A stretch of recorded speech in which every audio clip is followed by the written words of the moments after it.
नमस्कार दोस्तों, मैं Ravindra Yadav, solar engineer of Techno Energy. दोस्तों अभी हम पुपरी के चौक पे लगभग 500 मीटर की दूरी पे रोशनी महल इनका इलेक्ट्रिक का दुकान है, उन्हीं के घर पे हम ये सोलर प्लांट लगा रहे हैं। यहाँ जो हम लोग प्लांट लगाए हैं ये पूरा 5 किलोवाट का प्लांट है। ये पूरा लिप गार्ड का प्लांट है जिसमें बैटरी भी लिप गार्ड का है 200 एम्पियर का, उसके साथ इन्वर्टर भी जो MPPT वाला आता है 5 kV में 48 वोल्ट में वो इन्वर्टर है। उसके साथ यहाँ जो बाईफेशियल मॉड्यूल है सारे के सारे लिप गार्ड का है।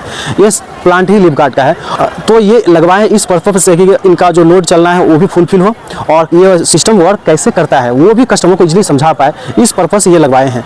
और यहाँ देख रहे कि जो ये इनका पानी टंकी है और यहाँ सबसे यहाँ टॉप मोस्ट प्लेस पे लगाए हैं जहाँ की सबसे ऊपरी फ्लोर पे इनका पानी टंकी था और पानी टंकी को छाया प्रदान हो इस पर्पज से भी लगाए हैं। तो देख रहे कि हाई राइज में इनका मॉड्यूल लगा के दिए हैं और इसमें स्ट्रेंथ के लिए जो सिविल वर्क है इसका मिड क्लब जेट क्लब जितना भी स्ट्रक्चर जो है GI में दिए हैं सारा कुछ, मतलब स्ट्रेंथ का भी खास ध्यान रखे हैं जैसा कि हम हर प्लांट में लगाते हैं। और इस मॉड्यूल की बात करें तो ये है मोनोपक हाफ कट बाईफेशियल है, ये टॉपकोर नहीं है, मोनोपक हाफ कट बाईफेशियल जो 550 वाट का आता है वो वाला मॉड्यूल के साथ साथ यहाँ पे जो सारे जो सीट्स लगाए हैं वो हम जैसे हर वीडियो में लगाते हैं हर प्लांट में लगाते हैं वो भी उसी तरह से इस प्लांट में। प्लांट इतना खास क्यों है क्योंकि पुपरी में खास करके अभी उतना ज़्यादा सोलर का मतलब प्रचार नहीं है, लोग उतना जागरूक नहीं, चूँकि ये थोड़ा साइड एरिया पड़ता है और इस सारे एरिया में अगर कोई कस्टमर पहले से लगाया हुआ है तो कोई भी चाहता है कि पहले हम रिव्यू करें तो उसके बाद उस पर विश्वास करता है फिर लगाना चाहता है। यहाँ पे जो MPPT वाला इन्वर्टर लगा रहे हैं सबसे लेटेस्ट वाला इन्वर्टर है और इस इन्वर्टर में खासियत क्या है कि इसका जो वोल्टेज रेंज है वो 190 वोल्ट तक है और इस वजह से या तो इसमें चार्जर का सीरीज कर सकते थे,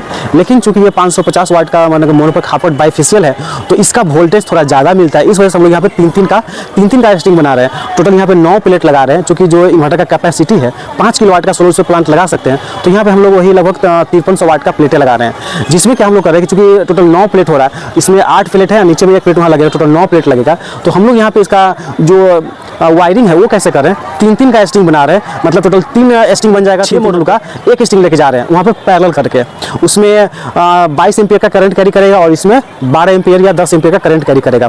और नीचे में जो हम DCDB लगा रहे हैं वो इस वजह से यहाँ पे पैरेलल कर लिए क्योंकि हम जो DCDB लगा रहे हैं यहाँ पे वो 2 in 2 आउट है और उसके साथ जो फ्यूज यूज कर रहे हैं वो 32 एम्पियर का, इसलिए हम लोग यहाँ से अगर 2 पैरेलल भी कर लिए तो हमारा जो फ्यूज है वो अंडर करंट ही रहेगा। इस वजह से यहाँ पे 2 पैरेलल कर लिए और वो इसलिए क्योंकि तार ज़्यादा खर्च ना हो, तार मतलब तार जितना बचेगा, चूँकि जितना ज़्यादा एक तो एक्सपेंस बचेगा, दूसरा कि जितना तार का डिस्टेंस कम होगा उतना तार कम गर्म होगा और इसका लाइफ ज़्यादा होगा, दूसरा कि इसका जो वोल्टेज है वो ड्रॉप नहीं होगा। ठीक है, क्योंकि DC में लोगों के मन में कई जगह हमको सवाल पूछा गया कि अगर हम इस प्लेट के जस्ट नीचे वाले बिल्डिंग पे लगा रहे हैं, मतलब इसके नीचे में लगा रहे हैं तो हमारा DC वायर कम लग रहा है, लेकिन अगर हम ग्राउंड फ्लोर पे ले जाते हैं तो DC वायर हमारा ज़्यादा लगता है लेकिन AC वायर न के बराबर लगता है। तो कई लोग हमसे सवाल करते हैं कि हम क्यों ना ऐसा करें कि ये सोलर जो DC वायर उसी को नीचे लेके चले जाए, वहाँ पर इन्वर्टर बैठे लगा ले, उससे हानि ये होगा, उसका लॉसेस ये जाएगा क्योंकि जितना ज़्यादा DC वायर जो है लंबा होगा उतना ज़्यादा ये वायर गर्म होगा, क्योंकि वायर कितना mm का लगेगा किस प्लांट में उसका एक फार्मूला होता है, उस फार्मूला के आधार पर तय होता है। ये तार जो है कम से कम यूज करना चाहिए क्योंकि ये ज़्यादा गर्म ना हो और एक चूँकि ये ज़्यादा गर्म होगा तो एक दूसरे से सटने का डर रहेगा और शॉर्ट सर्किट होने का डर रहेगा। इसलिए कोशिश करना चाहिए कि ये जो DC वायर है ये न के बराबर यूज हो, मिनिमम 15 मीटर मैक्सिमम 15 मीटर होना चाहिए, मिनिमम 5 मीटर, मिनिमम जितना कम हो सके, लेकिन मैक्सिमम 15 मीटर से ज़्यादा यूज नहीं हो। अब यहाँ से जो हम स्टिंग लेके गए हैं तीन का वो हम DCDB में उसको इन करेंगे, फिर इन्वर्टर को ऑन करके आपको दिखलाएंगे और फिर जब कल मॉर्निंग होगा तो पूरे दिन में कितना अच्छा परफॉर्म कर रहा है वो भी आपको दिखलाएंगे। और यहाँ क्या क्या लोड इसमें चलने वाला है, जैसे इनका कहना था कि मेरे पास एक इंडक्शन है, 2 फ्रिज है, 2 AC है, उसके बाद वाटर हीटर है, तो ये सारा कुछ इसमें चलाना है, लेकिन इस पर सिलेक्टिव चीज़ें चलाना है, जैसे कि 2 AC वो चला सकते हैं, कुछ लाइट फैन है वो सब चला सकते हैं, लेकिन अगर चाहते हैं कि हम एक AC चलाएं और बाकी लाइट फैन जोड़ लें तो सफिशिएंट है, तो कभी बंद नहीं पड़ेगा। उसके बाद मोटर है, कभी कभी रन करना पड़ सकता है, तो इस पर हम लोग 4 किलोवाट के अंडर में जो लोड होगा वो सारा कुछ पे कनेक्ट करेंगे और फिर आपको चला के दिखलाएंगे। तो यहाँ पे स्ट्रक्चर तो हमने लगा लिया है, अब इसमें हम प्लेट जो है माउंटिंग करने जा रहे हैं, तो उसके लिए प्लेट लिफ्ट करना जरूरी है, तो सावधानी से पहले प्लेट को लिफ्ट कर रहे हैं और फिर उसे 1 बाय 1 करके टाइटली और जेहू के सहायता से जहाँ इंड क्लैंप लगता है वहाँ पे उसको फिर टाइट करेंगे और फिर आगे बढ़ेंगे। कल 9 प्लेट लगाना है, जिसमें से 8 प्लेट तो हमने इस टेबल पे लगा लिया है और एक ये जो है चूँकि इसके अलावा जगह नहीं था जो कि बाहर चला जाता इसलिए हमने इस पर 8 ही लगाया और जो एक प्लेट है उसको हम यहाँ पे लगाने जा रहे हैं इस तरह से सामने, चूँकि इसके बाद उनका भी जगह है लेकिन बाहर नहीं निकलना है तो वो इसी लाइन में यहाँ पे एक सिंगल स्ट्रक्चर पे इसको लगाएंगे यहाँ पे। और वो इसलिए भी क्योंकि वो ज़्यादा आगे कर रहे हैं तो ये जो टंकी है इनका बीच में जा रहा था जिसकी वजह से ये सारा दिक्कत हुआ है।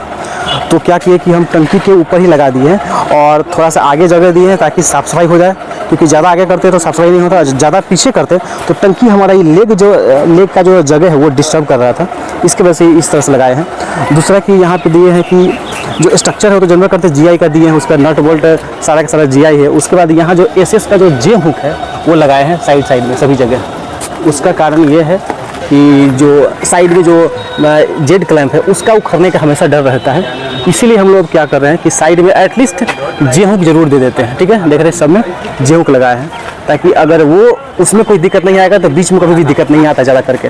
अगर ये वाला नट अगर लूज होगा, J हुक अगर ठीक से नहीं बैठेगा, अगर ये लूज हो गया, आंधी में उखड़ गया तो आपका सारा स्ट्रक्चर उखड़ सकता है। इसलिए अगर साइड वाला अगर टाइट है आपका सारा स्ट्रक्चर टाइट रहेगा। ओके, सेम वे में हम दूसरी तरफ भी वही कंडीशन अप्लाई किए हैं, सब जगह J हुक लगाए हैं और J हुक SS वाला है ताकि वो भी गलेगा नहीं और स्ट्रक्चर का लाइफ ऐसे ही लंबा हो जाएगा। उसके बाद यहाँ पे देख रहे हैं कि डिस्टेंस का थोड़ा दिक्कत था, जो कि लेग कहाँ पे लगेगा, तो देख रहे हैं बीच में थोड़ा जगह तो वहाँ पे लगा करके एक क्रॉस लगा करके और हैंगर के सहायता से इसको फिट किया है और इस तरह से किया है ताकि ये स्ट्रक्चर को इसको मजबूती मिल जाए। और यहाँ जो सिविल वर्क किए हैं, फास्टनर वर्क के बाद जो सिविल वर्क किए हैं वो खास ध्यान रखे हैं। ये 2 फीट हाइट है और मतलब 18 इंच बाई 18 इंच इसका विड्थ है, पूरा राउंड में है। देख रहे हैं सारे के सारे ये वाला 2.5 फीट का हाइट है इसका, वो वाला आगे 2 फीट है, ये वाला 2.5 फीट है और जो इसका विड्थ है टोटल 18 इंच का है और राउंड शेप में है, तो मजबूती इसमें थोड़ा ज़्यादा है। उसके साथ यहाँ पे एक और यहाँ पे ये वाला क्रॉस दे रहे हैं और ये हैंगर दे रहे हैं, जिससे थोड़ा और मजबूत हो जाएगा। बाकी वायरिंग पूरा फिनिशिंग होता है और बढ़िया से हो जाएगा। ये ऊपर में 4 है, ठीक है, तो वो ये पहला वो वाला उसको जोड़ दीजिए वहाँ पे, अब वहाँ से वो 2 ले लीजिए तो वो 3 हो गया, 3 का स्टिंग बन गया। वहाँ से आपका पैरेलल वाला जो स्विच है 2 in 1 आउट वो लगा करके इसके वाले में यहाँ से उसमें डाल दीजिए। ये 2 वो जो नीचे ये रखा हुआ है ये लेकर 3 हो गया और यहाँ से ये 3 मिला करके एक साथ, तो ये दो तार चला जाएगा और वो दोनों मिला करके 2 तार चला गया, मतलब टोटल 4 तार अपने नीचे चल जाएगा। समझ गया ना, बस वही कीजिए। इसको यहाँ से यहाँ इसको सीरीज कर रहे हैं, ये प्लेट अलग है, ये प्लेट अलग है, तो यहाँ पे माइनस निकला हुआ था, वहाँ पे प्लस निकला। देखो वो प्लस वाला तार है, ये जो है ना ये प्लस नोड है, इसको बोलते हैं प्लस नोड। नोखी निकला है मतलब प्लस नोड है, समझ गया। उसमें ये देखो वहाँ से माइनस वाला तार में प्लस लगा करके और फिर यहाँ से ये माइनस आ गया, देख रहे ये माइनस हो गया, माइनस में वो प्लस लगा दिया, मतलब इस प्लेट से ये प्लेट सीरीज हो गया। क्या हुआ? सीरीज हो गया, पैरेलल नहीं सीरीज हो गया। अब इससे ये जुड़ गया, समझ गए। अब इसको टाई लगा के बढ़िया से फिट कर लेंगे। टाई लगाएंगे वहाँ पे मारिए। क्या हुआ? इसे फिक्स करने के लिए या तो हमें पाइप की ज़रूरत है या टाई की ज़रूरत है, तो उसको हमें टाई से फिक्स करना है वहाँ से, ताकि तार नीचे नहीं लटके। थोड़ा सा वायर थोड़ा लंबा कटा के उसको और छोटा कीजिए, ठीक है, एकदम अंदर पूरा वायर जाना चाहिए, बाहर तल को नहीं लटकना चाहिए। अब यहाँ से यहाँ ये सीरीज होकर के आ गया हमारे इस 2 in 1 में, तो एक नोड 2 in 1 का कनेक्ट हो गया, ठीक है। अब हमको इसका दूसरा नोड चाहिए, तो वो कहाँ पे देंगे? ई वाले में देंगे। सो इस स्ट्रिंग का जो सिरा है वो यहाँ पे एक आ गया और ये माइनस का सिरा आ गया, ठीक है। तो इस स्ट्रिंग का इसमें 2 तार हो गया, एक यहाँ पे माइनस निकल गया था और वहाँ पे वो प्लस निकला हुआ है, देख रहे हैं ना। तो इस स्ट्रिंग का एक नोड तो इसमें चला गया, तो दूसरा नोड उसका नोड कहाँ जाएगा? वो दूसरा नोड अब इसका दूसरे वाले में जाएगा, ई वाले में, ठीक है। क्योंकि ये जो स्ट्रिंग है ये 2 प्लेट का है, एक ये नीचे वाला लगेगा उसका मैंने ये प्लस वाला इसमें ऑलरेडी लगा रखा है और वो वाला वो भी प्लस वाला है, तो वो नोड अब इसके साथ आके इसमें पैरेलल होगा। अभी तक हम उस प्लेट से इस प्लेट को सीरीज किए हैं, अब इस स्ट्रिंग को अब ये प्लेट नहीं रहेगा, अब ये स्ट्रिंग हो गया, 3 प्लेट का स्ट्रिंग बन गया। उस तीनों प्लेट के स्ट्रिंग को इस तीनों प्लेट के स्ट्रिंग के साथ हम पैरेलल करने जा रहे हैं। तो इस स्ट्रिंग का माइनस हम इस नोड में डाल दिए, अब इस स्ट्रिंग का जो माइनस यहाँ से आएगा वो इस नोड में जाएगा, ना कि इस वाले का, वरना वो शॉर्ट हो जाएगा, समझ गए ना, ये बता रहे थे। अब इस स्ट्रिंग का यहाँ पे डाले हुए हैं प्लस ऑलरेडी, तो इस स्ट्रिंग का जो प्लस है वो अब इसमें आएगा, बात समझ गए। तो आप जो कंफ्यूजन हो रहे थे कि वो तार कहाँ जाएगा, वो तार अब इसमें आएगा और ये जो पूरा कंप्लीट वायरिंग होगा ना, तो यहाँ इस प्लेट से होते हुए यहाँ पे आएगा, बात समझ गए। हाँ, ये जो पैनल का है ना, पैनल में देखिए होल है, इसके साथ टाई मारिएगा सब सीधा हो जाएगा। जो नोड है वो लूज रहेगा तो नीचे करंट नहीं मिलेगा, मतलब वोल्टेज नहीं मिलेगा। अब आप लोग सोचते रहिएगा कहाँ पे क्या लूज हो गया कि वोल्टेज नहीं मिल रहा है। से वायर लेकर के यहाँ लाए और यहाँ से डायरेक्ट पाइपिंग करके हम लोग ऐसे लेके जा रहे हैं और कोशिश कर रहे हैं कि जितना कम से कम तार यूज हो ताकि तार न गर्म हो और दूसरा कि इसका जो प्रोडक्शन लॉसेस है वो कम से कम लॉस हो। एंड चूँकि ये लीप गार्ड के खुद ही डिस्ट्रीब्यूटर है तो इन्वर्टर बैटरी सोलर जितना कुछ है पाइप तार सारा कुछ इन्होंने खुद ही दिया है। हम सिर्फ यहाँ इनको इंस्टॉल करके दे रहे हैं स्ट्रक्चर के साथ और पाइप के साथ। और यहाँ पे देख रहे हैं कि जितना भी वायरिंग हमने बढ़िया से कंप्लीट कर लिया है और ये नीचे से अर्थिंग इस पाइप के थ्रू लाए हैं, क्योंकि जो पाइप प्रोवाइड किया उसके अनुसार हमने यहाँ पे इनको कनेक्ट करके दे दिया है।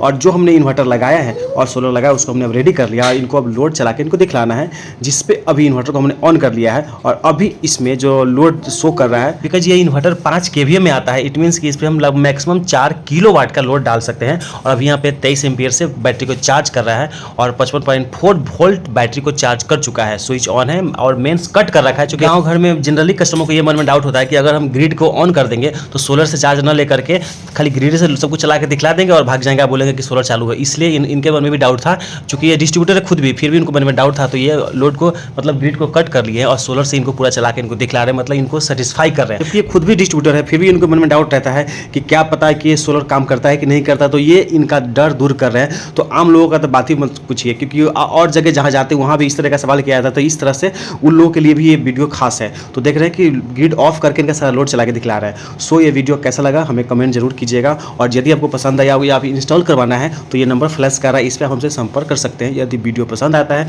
तो लाइक का बटन जरूर दबाइएगा। धन्यवाद। और कहाँ से देख रहे हैं ये भी मेंशन कीजिएगा, चाहे बिहार के किसी भी कोने में है या झारखंड से कहीं भी लगाना है किसी भी टाइप का प्लान, तो जरूर संपर्क कीजिएगा। पूरा वीडियो देखने के लिए धन्यवाद।